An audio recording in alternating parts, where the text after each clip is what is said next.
Anna et Doreen s'appliquent soigneusement.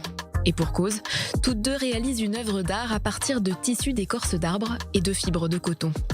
Pendant que Doreen découpe les petits morceaux de couleur ocre ou grise, puis les colle sur la sphère que tient Anna, cette dernière enroule la fibre. Une collaboration née grâce à la présence en Israël pour un mois de la jeune créatrice de mode ougandaise Doreen Namatovu, dans le cadre d'un programme du Kokudi Center, de l'African Studies Gallery et de la résidence d'artistes Jar, située dans le Vieux-Jaffa.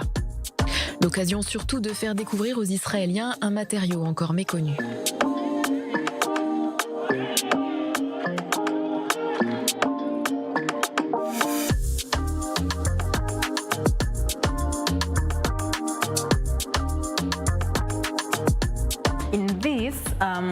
Dans cette résidence, je travaille avec des artistes qui perçoivent l'écorce d'arbres différemment. Je leur raconte son histoire car la plupart d'entre eux ne connaissent pas vraiment la matière ni les traditions rattachées au tissu d'écorce d'arbres. C'est une expérience intéressante pour eux. Doreen Namatovu est originaire de Masaka dans le sud-ouest de l'Ouganda. C'est ici que l'écorce d'arbre est récupérée à partir d'un arbre bien particulier, le Ficus natalensis, appelé mutuba. L'écorce est ensuite traitée de façon naturelle pour devenir le tissu. Un processus écologique, puisque l'extraction de l'écorce n'empêche pas l'arbre de continuer à pousser. Au contraire, il peut tenir ainsi pendant près d'un siècle.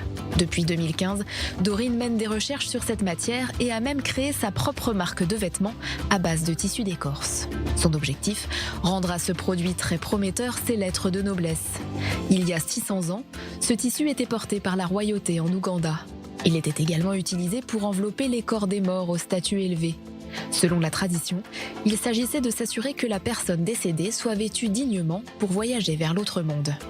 Mais l'arrivée des missionnaires catholiques au XIXe siècle a brusquement changé l'image de ce tissu, désormais associé à la sorcellerie. Beaucoup de jeunes ne peuvent toujours pas se retrouver dans une pièce s'il y a du tissu d'écorce d'arbre parce qu'ils voient la mort ou la sorcellerie à travers ce matériau. Cette haine vient de très loin. La présentation de ce matériau vise à éliminer tous ces stigmates. Éliminer les stigmates, mais aussi proposer de nouvelles utilisations et l'ancrer dans la modernité.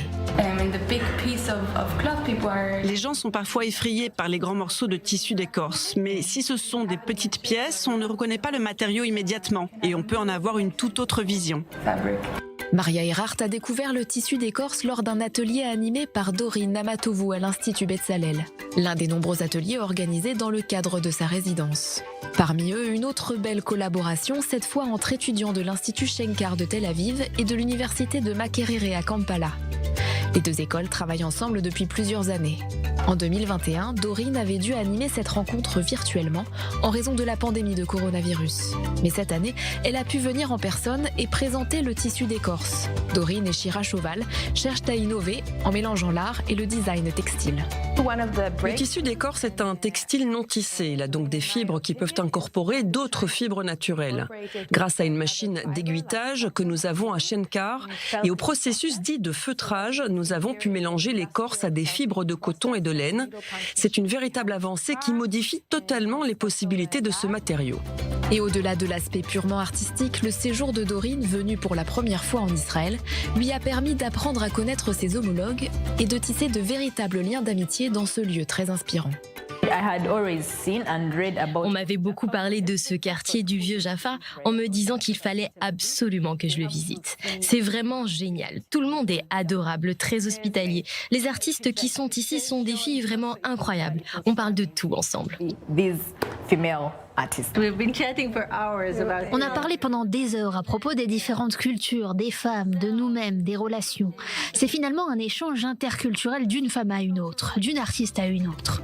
Au terme de ce mois très riche, Doreen Namatovu repart en Ouganda avec des souvenirs plein la tête. Reste à espérer que le tissu d'écorce soit bientôt capable de s'enraciner durablement dans les habitudes des fashionistas.